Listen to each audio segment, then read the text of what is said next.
o Deus dos céus, estabelecerá um reino que jamais será destruído e que nunca será dominado por nenhum outro povo. Destruirá todos os reinos daqueles reis e os exterminará. Mas este reino durará para sempre. Este é o significado da visão da pedra que se soltou de uma montanha, sem auxílio de mãos, pedra que esmigalhou o ferro, o bronze, o barro, a prata e o ouro. O Deus poderoso mostrou ao rei o que acontecerá no futuro. O sonho é verdadeiro e a interpretação é fiel.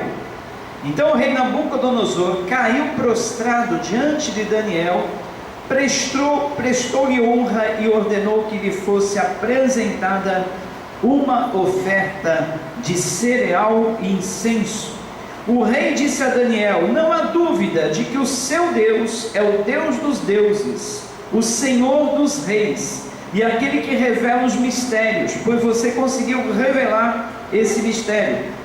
Assim o rei colocou Daniel num alto cargo e o cobriu de presentes. Ele o designou governante de toda a província da Babilônia e o encarregou de todos os sábios da província. Além disso, a pedido de Daniel, o rei nomeou Sadraque, Mesaque e Abdenego, administradores da província da Babilônia, enquanto o próprio Daniel permanecia na corte do rei. Muito bem, queridos. Queria que a Tamires colocasse a imagem da estátua. E se alguém pudesse pegar o quadro branco que está ali, eu esqueci de pegar o quadro branco que está ali. As canetas estão na caixa de microfone, o apagador está na minha bolsa de estar. Essa é a estátua do sonho de Nabucodonosor. Eu não sei se dá para aumentar um pouquinho mais. Dá para ver, né? Aqui nós temos a imagem de uma estátua. Isso. Menos. Aí o volume. Aí mesmo. Muito bem. Aí nós temos a imagem de uma estátua.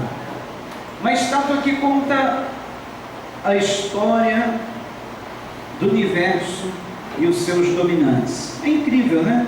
Eu falei na semana passada, Deus dá um sonho tão revelador assim, englobando todos os impérios mundiais até hoje, para um homem ímpio, um homem que não tinha nada de Deus, um homem que era o comandante do império que estava prendendo o povo de Israel. No entanto, Deus quis dar esse sonho. Por quê? Nesse sonho nós temos a revelação do que aconteceu até aqueles dias e do que vai acontecer até os últimos dias.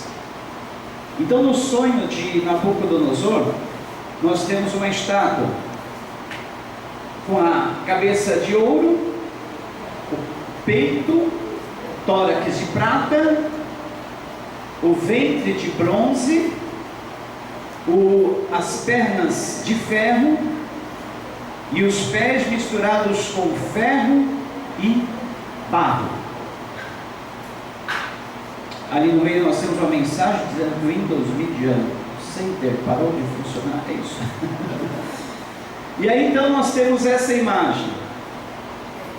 Nenhum dos sábios da Babilônia, os encantadores, os magos, os feiticeiros, eles puderam decifrar o sonho, interpretar. Mas Daniel, que tinha o espírito de Deus, do Deus eterno nele, que tinha o espírito da sabedoria de Deus, conseguiu decifrar, interpretar, e falou a interpretação ao rei, dizendo assim: olha, a cabeça de ouro que tu viu na estátua, rei, é o seu império. Mas depois do seu império se levantará um outro, representado ali pelo tórax de prata. Depois desse império virá um outro, representado pelo ventre de bronze. E depois um outro, representado pelas pernas de ferro. E ainda um outro, representado pelos pés misturados com ferro e barro, que na verdade faz parte do quarto império, né? Aqui nós temos 5 divisões, mas na verdade os pés, vocês vão ver que fazem parte do reino representado pelas pernas. Muito bem. Depois do império de Nabucodonosor, da Babilônia, veio realmente o império Medo-Persa, que foi o império que dominava nos dias. O que aconteceu de importante para o povo de Israel no tempo que esse império Medo-Persa dominava? Aconteceu um fato histórico muito importante para a nação de Israel durante os dias do império Medo-Persa. Qual foi? Lá no livro de Esdras, livro de Neemias, Esther, está dentro desse império Medo-Persa que veio depois do império babilônico. O que aconteceu com a nação de Israel? Lembram-se? Eles estavam em cativeiro, aí no império babilônico, e no império Medo-Persa, o que aconteceu com o povo de Israel, a nação de Israel?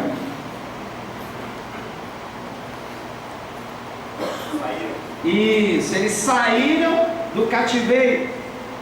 O rei deu ordens para que o povo voltasse para a sua terra. Para quê? Reedificar os muros que estavam caídos, porque o território de Israel estava abandonado. E também para reedificar o seu templo.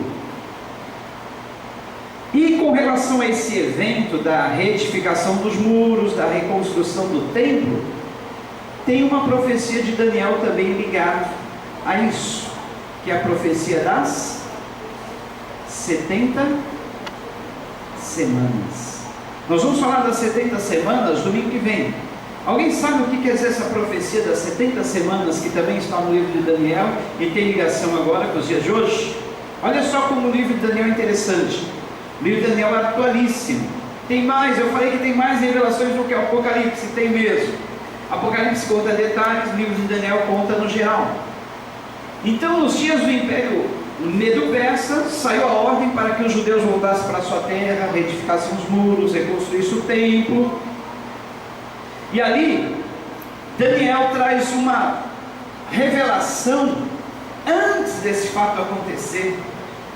E diz: olha, durante o império Medo-Persa, nos dias do imperador Dario, vai sair uma ordem para o povo voltar para a sua terra, reedificar os muros, levantar um templo. E aí começam-se a profecia das 70 semanas. Que são essas 70 semanas? Eu vou dar só uma visão geral agora, na semana que vem eu falo em detalhes. As 70 semanas são 70 semanas de anos. 70 vezes 7 anos. Quem é bom em matemática dá quanto? 490 anos. Daniel estava dizendo que desde a reconstrução do templo, a ordem dada para reconstruir os muros e o templo, até a vinda do Messias, até a vinda do reino do Messias, o reino do Messias aqui na terra, passariam-se 490 anos. Alguém pode dizer: mas já passou 490 anos. Quantos anos já passaram da reconstrução, da volta dos cativos da Babilônia para Israel até os dias de hoje? Foi mais ou menos lá para o ano 590, 600. Quanto tempo passou até hoje? Nós estamos no ano 2015 mais 400, tem mais de 2.400 anos. E aí? Deu mais do que 490 anos? Deu? Eu estou dizendo que Daniel profetizou que da reconstrução dos muros e da reconstrução do templo, até a instauração do reino do Messias aqui na terra, passariam-se 70 semanas de 7 anos, ou seja, 490 anos. E por que nós já estamos no ano, mais de 2.400 anos e não aconteceu? Isso nós vamos falar em detalhes na semana que vem, mas eu quero desde já adiantar que é muito interessante, porque essa conta, ela para na 69ª semana. Isso também está profetizado. Porque até a 69ª semana, que dá 490 menos 7, 483 anos, é isso, 483 anos, nós temos a vinda de Jesus. Dá exatamente certinho.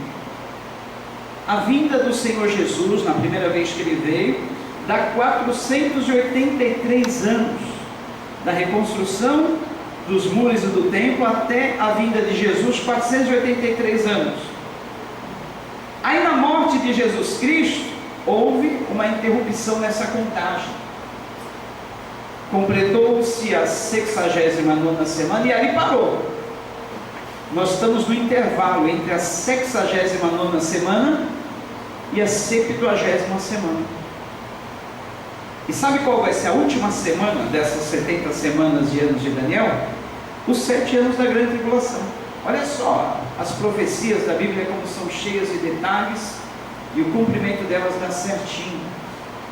Então, a profecia dos 490 anos deveria ter uma pausa no ano 483, que é exatamente quando Jesus veio, morreu na cruz, parou a contagem, deu uma pausa na 69ª semana, e agora na grande tribulação, que serão 7 anos, uma semana de 7 anos,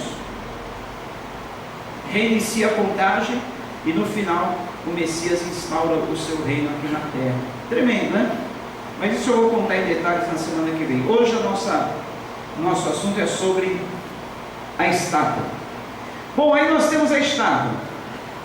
No Império Medo-Persa aconteceu o que eu falei, da volta dos judeus para a sua terra, e depois veio o Império Grego, o Império de Alexandre, chamado Grande, que antes dos 30 anos havia conquistado o mundo todo, aqueles que vocês já viram em filme e tudo mais. Ali era o Império Grego.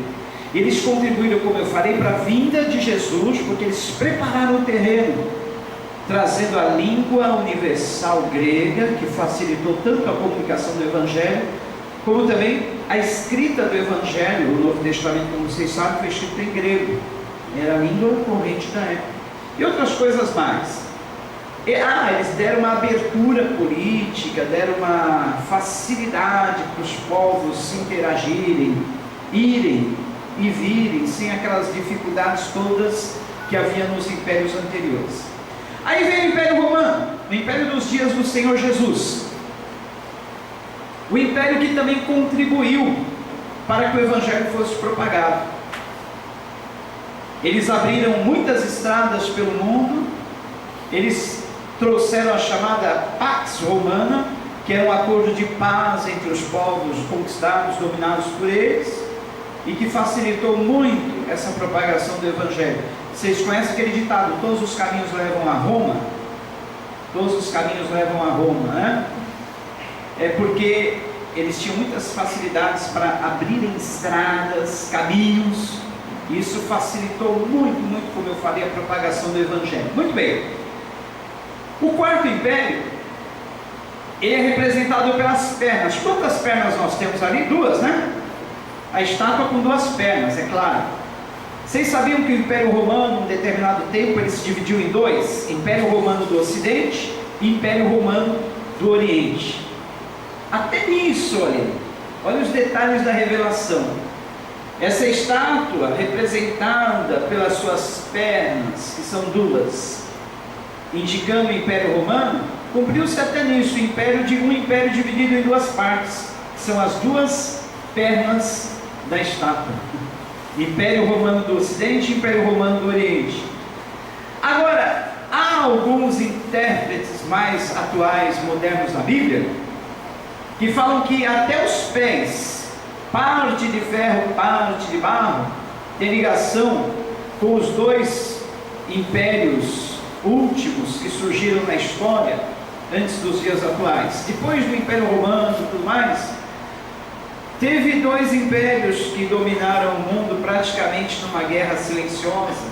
Sabe aquela guerra sem armamento, mas um fazendo a sua política de um lado do mundo, outro fazendo outro, que é os Estados Unidos e a Rússia. Quem lembra desse tempo, né, chamada Guerra Fria? Isso aí nós estamos indo além da interpretação. Eu prefiro ficar só nesses 4 impérios. Mas alguns intérpretes mais modernos da Bíblia dizem assim: até os 2 pés tem uma revelação para os dias de hoje que mostra que os Estados Unidos e Rússia praticamente dominaram o mundo numa determinada época, antes do último império, agora representado pelos dedos. E é sobre esses dedos que eu quero falar.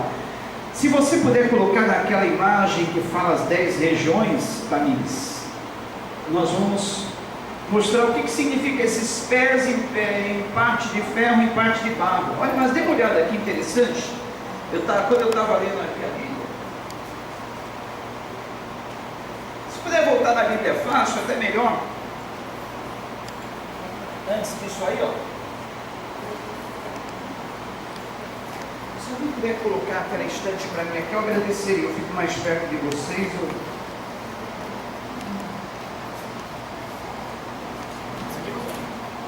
Por favor. Pode ser de madeira também, mais fácil. Dê uma olhada, queridos. Versículo 43 que nós lemos. Volta um pouquinho na estátua anterior, Tamires. E antes do versículo 43 da Bíblia é fácil. Versículo 43 diz assim, olha. E como viste, obrigado, como viste, e como viste, o ferro estava misturado com o barro. Eu vou ler um pouquinho antes, versículo 41.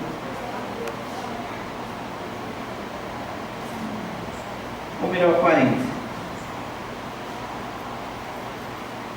Pula para o 40, por favor, também. Versículo 40 diz assim: finalmente haverá um quarto reino, forte como ferro, pois o ferro quebra e destrói tudo. Assim como o ferro despedaça tudo, assim como o ferro despedaça tudo, também ele destruirá e quebrará todos os outros. Como viste, os pés e os dedos eram em parte de barro e em parte de ferro. Isso quer dizer que esse será um reino dividido, mas ainda assim terá um pouco da força do ferro, embora tenhas visto ferro misturado com barro. Assim como os dedos eram em parte de ferro e em parte de barro, também esse reino será em parte forte e em parte frágil. E como viste, o ferro estava misturado com o barro. Isso significa que se buscarão fazer alianças políticas por meio de casamentos, mas a união decorrente dessas alianças não se firmará, assim como o ferro não se mistura com o barro. Estamos nos dias de hoje, e é aqui que eu quero me ater hoje, tá? Hoje eu quero ficar só nesses versículos aqui.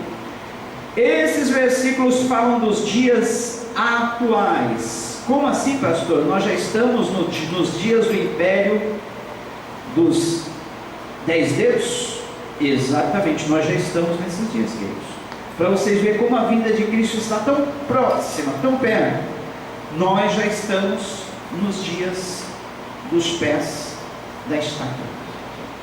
Já estamos. Atualíssimo. Essa profecia de Daniel é atualíssima. E nós já estamos nesses dias. Os dias dos pés de ferro e barro da estátua. Dias do império dos 10 dedos. Mas que império de 10 dedos é esse, pastor? Que império de pés de ferro e barro é esse? Queridos, esses pés que vocês estão vendo aí, em parte de ferro e em parte de barro, são os nossos dias. É o mundo globalizado. É a tentativa de fazer uniões entre nações, uniões entre povos, uniões entre continentes. O que mais se fala nos dias de hoje? O mundo globalizado, um mundo sem fronteiras, um mundo unificado. Não é essa a proposta dos grandes governantes mundiais? Existe um clube chamado Clube de Roma. Quem já ouviu falar do Clube de Roma? Alguém aqui já ouviu falar do Clube de Roma? Até o nosso presidente, ex-presidente Fernando Henrique fez parte.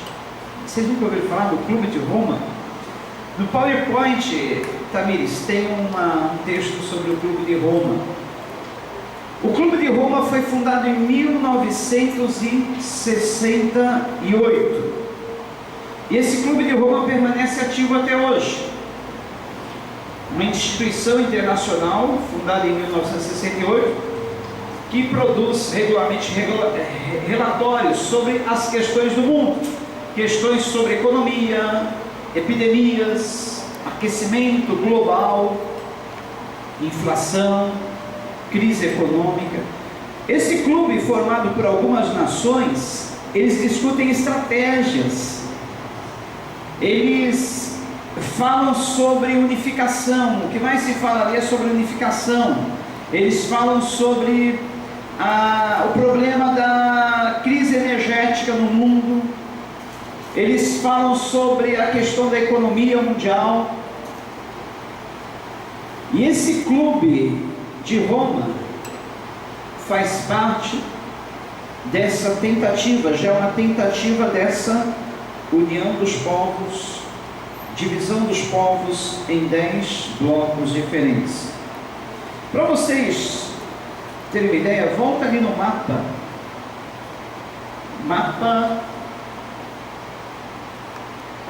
Olha só que interessante. Num dos dois relatórios conhecidos, publicados em 1972, intitulado Limites ao Crescimento, afirma que a Terra fará face a uma catástrofe iminente se a civilização humana continuar a sua presente trajetória. Põe o próximo, que tem uma parte interessante também. Só mudar para o próximo. No outro, publicado durante os anos 90, intitulado A Primeira Revolução Global, eles afirmam que a situação piorou muito e que ações drásticas são requeridas. Eles afirmaram coisas como: a democracia falhou e novas formas de governo são requeridas. E o inimigo comum tem que ser encontrado, real ou inventado, para unir a humanidade. Só isso aí já fala tudo, hein? O Clube de Roma, volta lá um pouquinho também, por favor. Tá aí, ela aumentou ali, tá bom. Pode ir.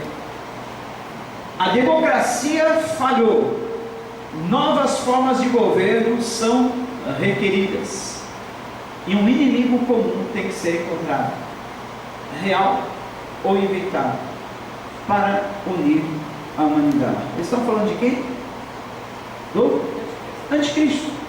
Eles querem encontrar, e era interessante que eles colocaram como um inimigo comum, mas eles querem encontrar alguém que venha, alguém real ou inventado, para unir a humanidade, para governar o mundo.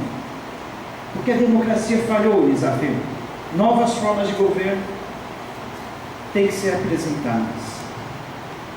Agora, queridos, o interessante na estátua, no sonho da estátua de Nabucodonosor, fala só sobre 4 impérios. E o último império qual era? O Romano. Isso significa que o Império Romano, que foi o último império que governou os dias do Anticristo, e que por um tempo ficou adormecido, ele voltaria a ser despertado nos últimos tempos. Não é isso mesmo? Se só existiriam 4 impérios, isso significa que o 4º império estaria dominando nos dias atuais, ou seja, até o final do Império Humano sobre a Terra. E como o Império Romano, durante esses tempos, ficou praticamente adormecido, vamos dizer adormecido entre aspas, né? Porque o Papa, que é o estadista desse Estado, ele exerce uma grande influência sobre muitas nações. E agora, com o Clube de Roma, esse império volta a influenciar o resto do mundo todo. Muito já se falou nos tempos, eu lembro que na década de 70,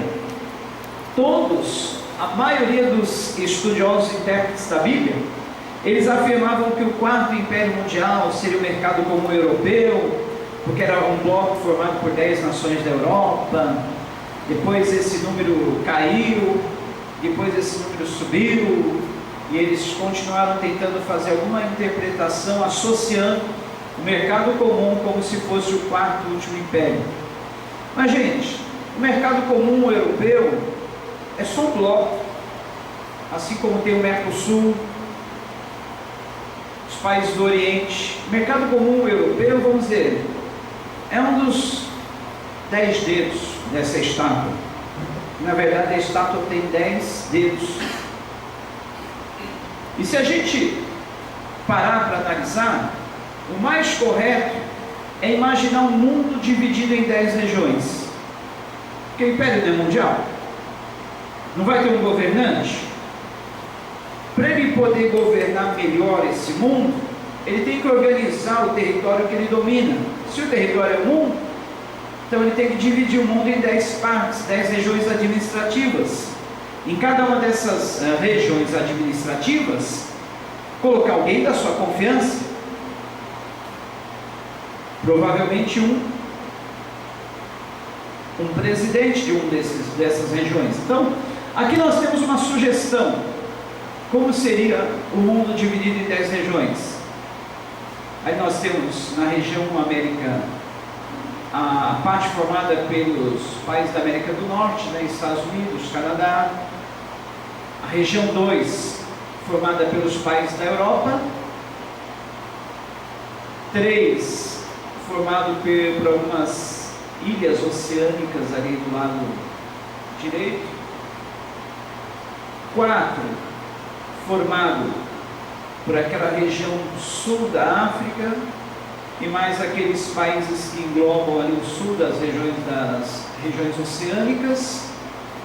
5, aquele antigo bloco formado pela União das Repúblicas Socialistas Soviéticas, se dividiu e alguns países em volta. Depois temos a região 6, formada pelo nosso Brasil e alguns países da América do Sul e América Central.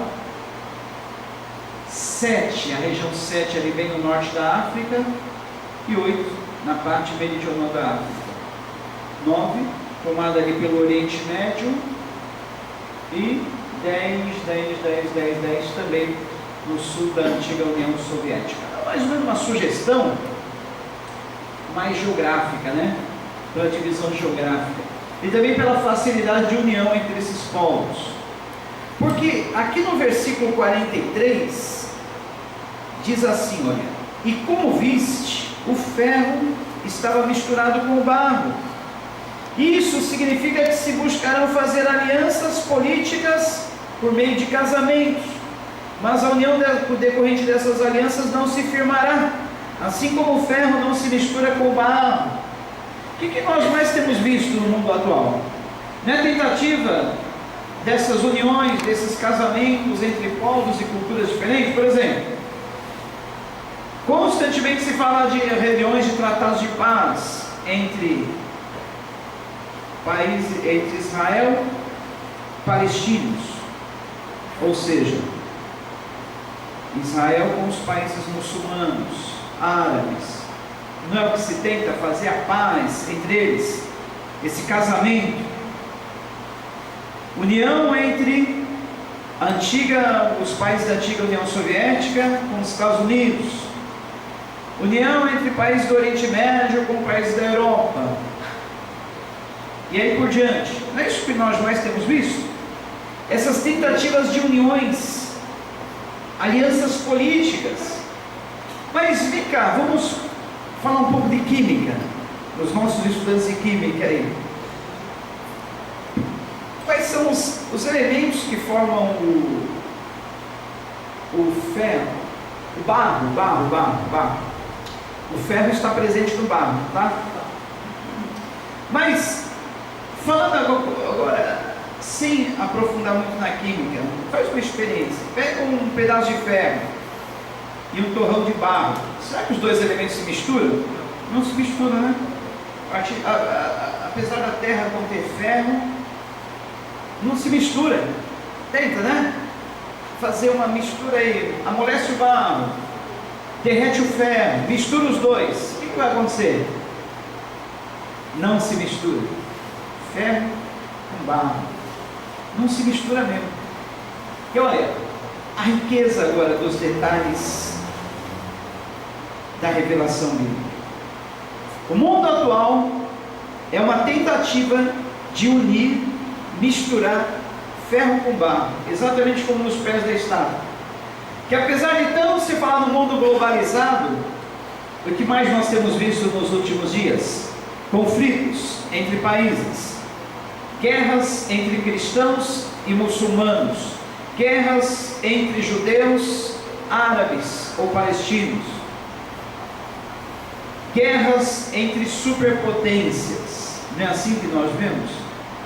Então, queridos, é impossível um mundo unificado, mas é possível um mundo dividido em pelo menos 10 regiões. E essas 10 regiões tendo cada um líder, governados por um único líder mundial. São os dias de hoje. Agora, queridos, diz o versículo 44, que na época desses reis, ou seja, esses 10 governantes mundial, o Deus dos céus estabelecerá um reino que jamais será destruído e que nunca será dominado por nenhum outro povo. Destruirá todos os reinos daqueles reis e os exterminará, mas esse reino durará para sempre. Este é o significado da visão da pedra que se soltou de uma montanha, sem auxílio de mãos, pedra que esmigalhou o ferro, o bronze, o barro, a prata e o ouro, ou glória.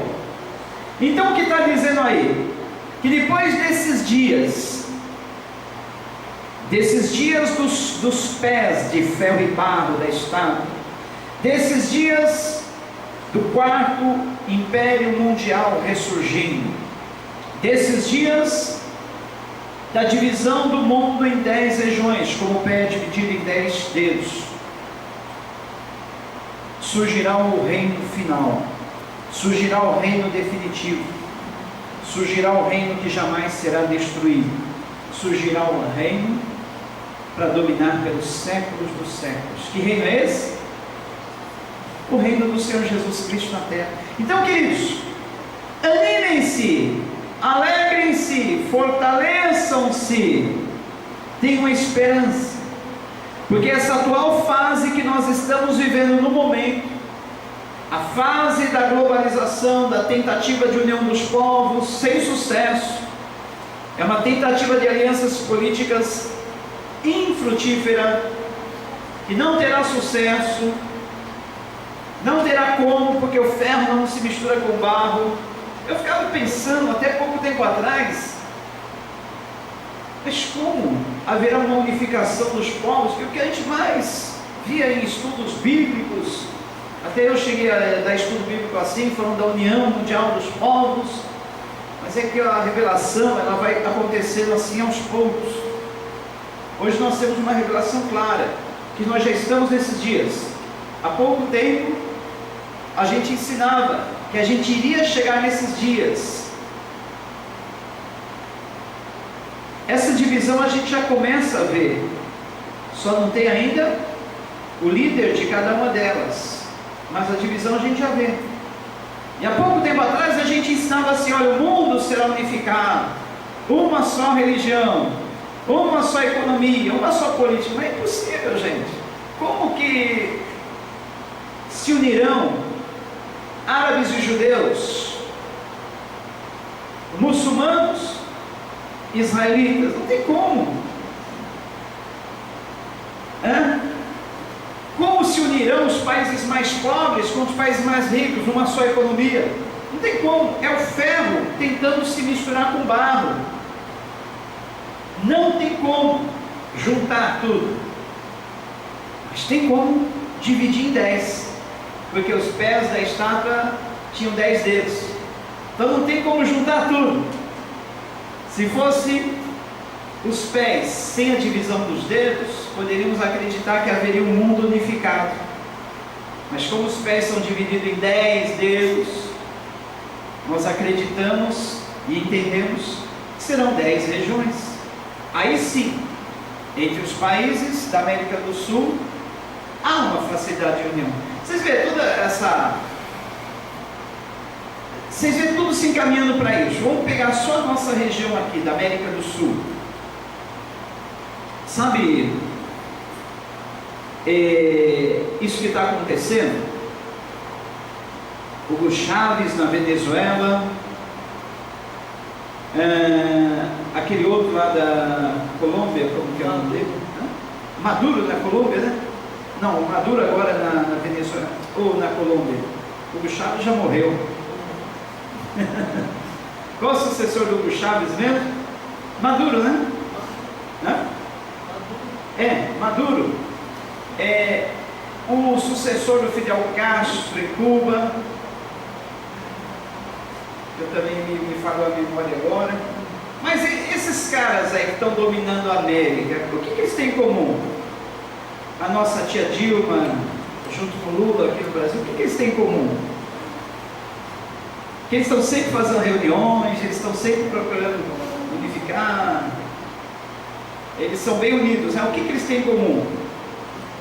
O mesmo pensamento, a mesma ideologia, uma mesma forma de governo populista, que é aquele governo tipo do nosso país mesmo, que procura agradar o povão, que procura, enfim, fazer aquela média política, né, e dominar o mundo assim, dominar o país assim. Então, o que eles têm em comum é isso, a mesma forma, a mesma visão. Não se engane, gente, a gente ora, a gente, enfim, intercede, mas o que acontece é isso. Há um propósito que está acontecendo nessa história. A gente não sabe por quê, né? Deus permite tipos de governantes como esse na nossa nação, nessas nações vizinhas, é para que tudo venha contribuir para a conclusão do plano. Então, os países da América, eles estão se identificando, todos eles com a mesma forma de governo, a mesma cara, o mesmo jeito, porque eles vão se unir num bloco. Isso vai acontecer. Então, infelizmente, a gente ora, a gente intercede, a gente pede impeachment, mas o que vai acontecer é isso.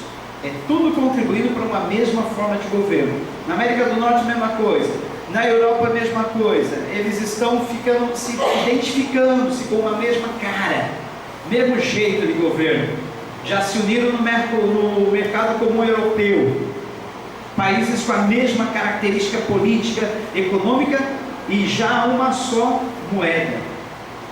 Então, os nossos amiguinhos aqui da América do Sul, logo também vão querer implantar uma mesma moeda, uma mesma economia, uma mesma política, e eleger um para dominar sobre todos os países da América. Pode ser o do Brasil, pode ser o presidente da Argentina, pode ser o presidente do Uruguai, da Colômbia, da Venezuela, mas um líder vai encabeçar esse bloco, um outro líder vai encabeçar o bloco da Europa, outro dos países da África do Norte, outro dos países da África do Sul, outros do bloco oriental, enfim, tudo isso está acontecendo para quê? Para que se cumpram as Escrituras. Nós estamos vivendo nos dias dos 10 dedos de ferro e de barro. Não se unirão, mas se dividirão em 10 os países. E o que vai acontecer depois disso? Para a gente realmente se encher de ânimo, de entusiasmo, de esperança, de força nessa manhã. Olha, já assistiram aquele filme O Vento Levou? A estátua da história poderia ser chamado o vento levou. Porque uma pedra foi lançada de alto de uma montanha, e em vez de pegar na cabeça da estátua, o certo era pegar na cabeça, pegou nos pés. Por que não pegou na cabeça? Ou no peito? Ou no ventre? Mas pegou nos pés. Se a gente quer derrubar uma estátua, o certo não é jogar na cabeça? Para cair de cima para baixo, desmoronar tudo? Mas a pedra foi lançada nos pés. Por quê? A base. Os pés é base, é sustento, mas tem outra lógica também. O império representado pela cabeça já tinha caído, Império Babilônico. O império representado pelo peito, Medo-Persa, já tinha caído, não precisava ser derrubado. O império representado pelo ventre de bronze, Império Grego, já tinha caído. Só restava cair as pernas e os pés, ou os pés formados pelos 10 dedos. Os outros impérios já tinham caído. A pedra lançada do monte, que representa Jesus, sem o auxílio de mãos humanas. Ninguém vai precisar auxiliar o plano de Deus. A única coisa que nós fazemos cooperando é propagando o reino dele aqui na terra. Mas quem vai derrubar essa estátua nos seus pés é o próprio Senhor Jesus Cristo. E diz, olha, o texto, que o vento levou. No sonho de Nabucodonosor, o vento levou como o pó os farelos da estátua, e o vento levou. Olha que interessante, né? Tem uma tradução que dizia: o vento levou.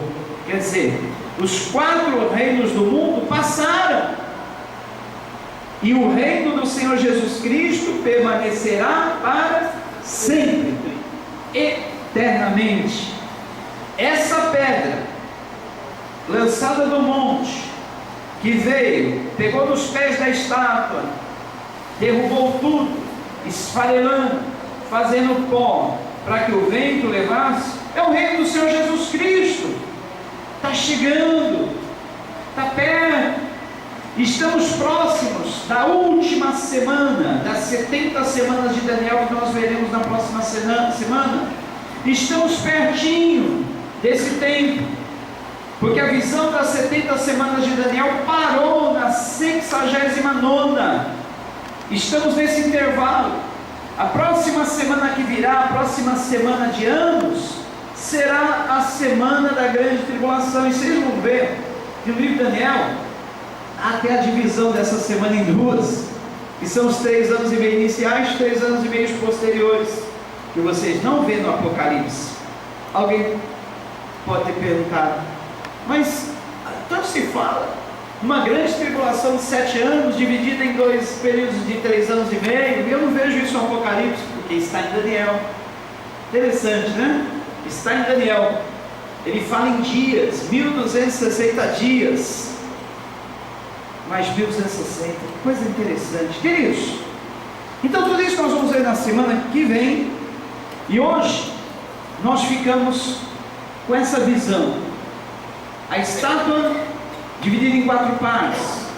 O primeiro império caiu, o segundo império caiu, o terceiro caiu, o quarto dominou, adormeceu, permaneceu adormecido no tempo, e agora nos últimos dias ressurge.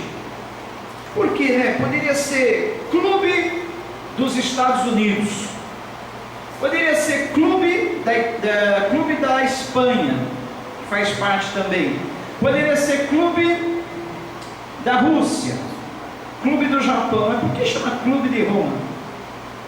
Bem sugestivo o nome, né?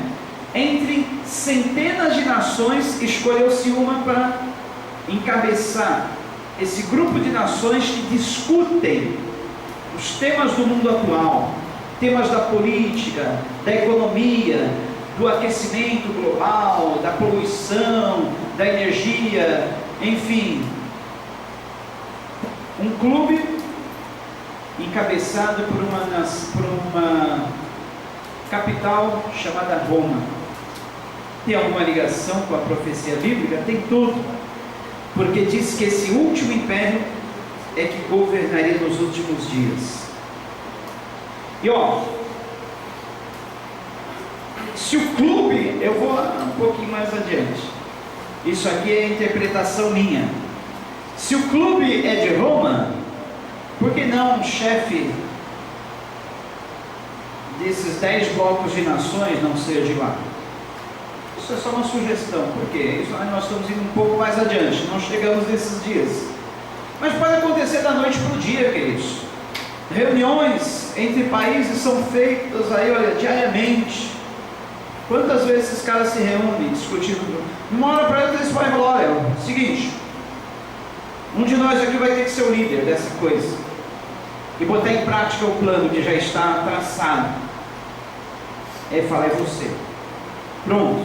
Aí no dia seguinte os jornais estão publicando a notícia: eleito um novo líder mundial que vai comandar um plano que foi bem estudado, estruturado pelas nações que compõem o Clube de Roma. A partir de hoje, esse plano começará a ser executado. Vai ser para o bem de todos. Todos vão aderir. Eles vão falar: poxa, é isso mesmo que a gente estava precisando. A gente não estava clamando por um inimigo comum que tem que ser encontrado, real e inventado para unir a humanidade, alguém que venha solucionar os problemas do mundo todo. Encontramos, é o cara, tem que ser ele. E aí, cumpre-se tudo o que está escrito em Apocalipse.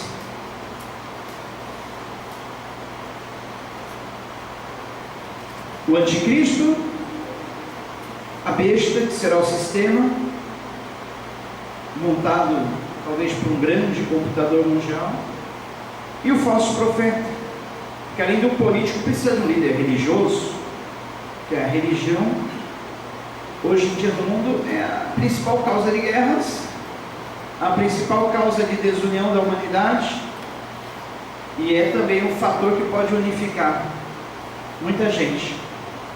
Então, o líder religioso com certeza sairá de Roma, que é hoje o que mais tem influência sobre as religiões, sobre os povos do mundo. O líder político pode sair de lá, ou pode surgir de outro país. Mas eu vou um pouquinho mais além. Vamos pensar. Eu não acredito que esse líder político saia de Roma, não. Aliás, pode até sair. Pode. Porque, olha só, gente, olha só como a Bíblia sempre tem razão. Eu já estou entrando na semana que vem, no que a gente iria falar na semana que vem. Mas só para vocês pensarem até lá. O anticristo, ele com certeza será judeu. Isso não tem dúvida. Porque ele será confundido com Cristo pelos próprios judeus. Não será? Ele se aceitará no trono de Israel, como se fosse o próprio Cristo. Confundirá muitos judeus. Confundirá. Então ele será judeu, o anticristo. Nenhuma dúvida. Porque para alguém ser confundido com Cristo, só tem que ser judeu. Para alguém ser adorado com Deus no templo judeu, tem que ser judeu. Agora, gente, só que esse judeu pode sair de Roma, pode sair da Espanha, pode sair da Inglaterra. E aí que está o detalhe interessante.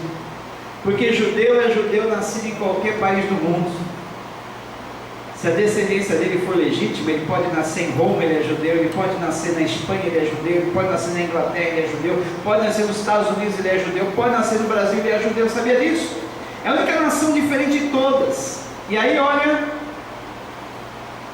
esse judeu que será o anticristo pode vir de qualquer parte do mundo. Isso que é interessante. E pode sair de Roma. Mas isso não quer dizer que não tem necessariamente que ser de Roma. Mas fará parte do clube de Roma, com certeza. Depois na semana que vem a gente fala quais são as nações que fazem parte do clube de Roma, mais algumas coisas que eles trataram. e vão entrar fundo nessas 70 semanas de Daniel para vocês verem detalhes do Apocalipse casando-se, harmonizando-se plenamente com os detalhes das profecias de Daniel. Gente, esse estudo é apaixonante. Quando eu começo a ver assim, eu falo, não é possível. Esse livro Daniel, o livro do Apocalipse, foi escrito hoje. Como é que os caras há 2500 anos atrás puderam antever tudo isso? Puderam ver os impérios que ainda iriam se levantar, que iriam cair, como iriam acontecer em detalhes. Gente, só não acredita na Bíblia quem é louco, quem é débil mental, quem é demente, para não acreditar nisso aqui. Olha, não tem como, tendo prova